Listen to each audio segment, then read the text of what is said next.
Guys, so welcome to my YouTube channel. So आज हम पढ़ेंगे द फ्रेंच कॉन्स्टिट्यूशन। आज हम फ्रेंच कॉन्स्टिट्यूशन के बारे में सब पढ़ेंगे। सबसे पहले हम उसका इंट्रोडक्शन देखेंगे, थोड़ा सा फ्रांस के बारे में जानेंगे, उसके बाद हम फ्रेंच कॉन्स्टिट्यूशन पे चलेंगे और उसकी थोड़ी सी हिस्ट्री देखेंगे। Okay, so without wasting any more time let's get started. सबसे पहले हम इंट्रोडक्शन देख लेते हैं फ्रांस का, कि फ्रांस की कैपिटल क्या है, उसकी नेबरिंग कंट्रीज कौन कौन सी है, वहाँ पे फीमेल्स को राइट टू वोट कब मिला, ये सब चीज़ें हम पहले देख लेते हैं। तो अगर हम सबसे पहले कैपिटल की बात करें तो फ्रांस की कैपिटल है पेरिस एंड उसकी नेबरिंग कंट्रीज है Belgium, Italy, Spain, Germany etcetera. Okay, अब फीमेल्स को राइट टू वोट कब मिला फ्रांस में, तो फीमेल्स को राइट टू वोट 1940s में मिला फ्रांस में। अब आपकी एक ड्यूटी है कि आपको मुझे ये बताना है कि ऐसी कौन सी कंट्री है जिसने सबसे पहले फीमेल्स को राइट टू वोट दिया एंड कब दिया, एंड ये आपको मुझे बताना है कमेंट सेक्शन में कमेंट करके। ओके, ये तो देखा हमने इंट्रोडक्शन, हमने थोड़ा बहुत फ्रांस की कैपिटल के बारे में देखा कि फ्रांस की कैपिटल क्या है, उसकी नेबरिंग कंट्रीज देखी और हमने देखा कि फीमेल्स को राइट टू वोट कब मिला फ्रांस में। ओके, अब हम मूव करते हैं फ्रांस की कॉन्स्टिट्यूशन की तरफ एंड उसकी थोड़ी सी हिस्ट्री जान लेते हैं। तो अब हम बात करते हैं फ्रेंच कॉन्स्टिट्यूशन की। तो ये जो फ्रेंच कॉन्स्टिट्यूशन है ये 17 टाइम्स रिवाइज हो चुका है एंड यहाँ पे 5 रिपब्लिक्स फॉर्म हो चुके हैं। अब रिपब्लिक का मतलब क्या होता है, तो रिपब्लिक का मतलब होता है जहाँ पे हेड ऑफ द स्टेट जो है डायरेक्टली या इनडायरेक्टली उनको पीपल इलेक्ट करते हो, तो दैट इज रिपब्लिक। रिपब्लिक मतलब जहाँ पे head of the state directly या फिर इनडायरेक्टली इलेक्टेड होते हैं बाय द पीपल, तो वो होता है रिपब्लिक। तो अब हम थोड़ा फ्रांस की हिस्ट्री देखते हैं कि उसके रिपब्लिक्स कब कब फॉर्म हुए, वो सब चीज़ें हम देखते हैं। तो जब भी हम फ्रांस की बात करते हैं तो फ्रांस का एक बहुत ही फेमस रिवॉल्यूशन है, दैट इज फ्रेंच रिवॉल्यूशन। वो हुआ था 1789 में।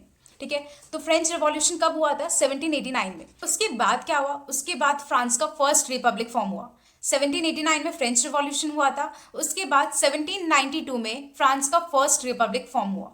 उसके बाद एक एंट्री हुई नेपोलियन बोनापार्टी की, जो कि बहुत ही एक फेमस पर्सनालिटी थे एंड वो बहुत सारे रिफॉर्म्स लेके आए, economic reforms, political reforms, social reforms, बहुत सारे रिफॉर्म्स लेके आए। ठीक है, एंड उनकी एंट्री कब हुई, उनकी एंट्री हुई 1804 में एंड 1815 में उनकी डिफीट हो गई और वो यहाँ से चले गए। तो जैसे नेपोलियन बोनापार्टी चले जाते हैं उसके बाद एक और रिवॉल्यूशन होता है, दैट इज सेकेंड रिवॉल्यूशन, जो कि होता है 1830 में। क्यों होता है ये रिवॉल्यूशन, क्योंकि जो नेपोलियन बोनापार्टे हैं वो चले जाते हैं एंड गवर्नमेंट डेस्पोटिक बन जाती है। उसके बाद एक और रिवॉल्यूशन होता है, that is third revolution in 1848। 1848 में थर्ड रिवॉल्यूशन होता है एंड उसी ईयर सेकेंड रिपब्लिक फॉर्म होता है फ्रांस का। फिर उसके बाद थर्ड रिपब्लिक फॉर्म होता है 1870 में, फिर फोर्थ रिपब्लिक फॉर्म होता है 1946 में एंड फिफ्थ रिपब्लिक फॉर्म होता है 1958 में। एंड जो फिफ्थ रिपब्लिक है वो अभी तक चला आ रहा है। तो ये हमने थोड़ी सी हिस्ट्री देखी फ्रांस की कि वहाँ पे कब कब रिपब्लिक्स फॉर्म हुए, कौन कौन से रिवॉल्यूशन हुए, कौन से ईयर्स में वो रिवॉल्यूशन हुए। तो हमने 3 रिवॉल्यूशंस देखे।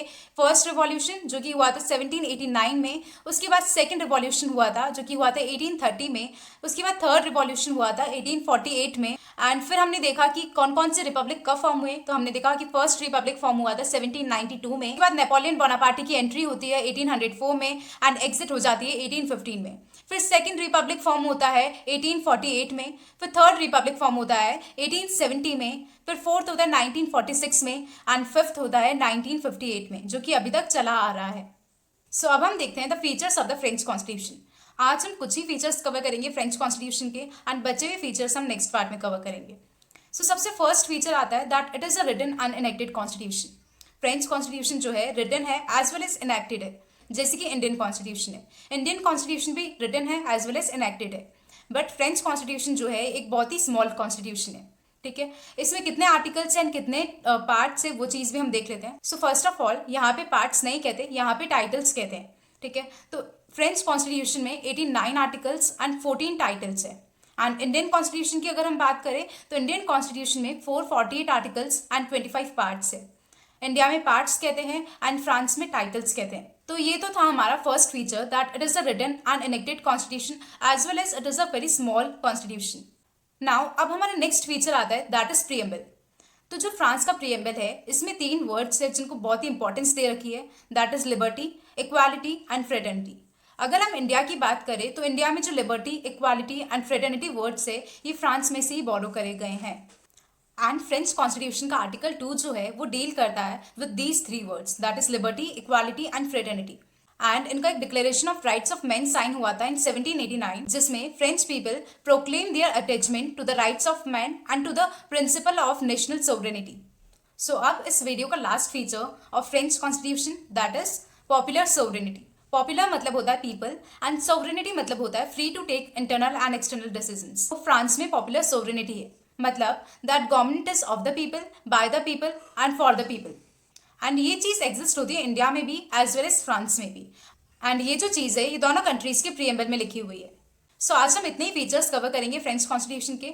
अब बचे फीचर्स हम नेक्स्ट पार्ट में कवर करेंगे। If you like the video then please give it a big fat thumbs up and don't forget to subscribe to my YouTube channel. Okay, bye bye, take care.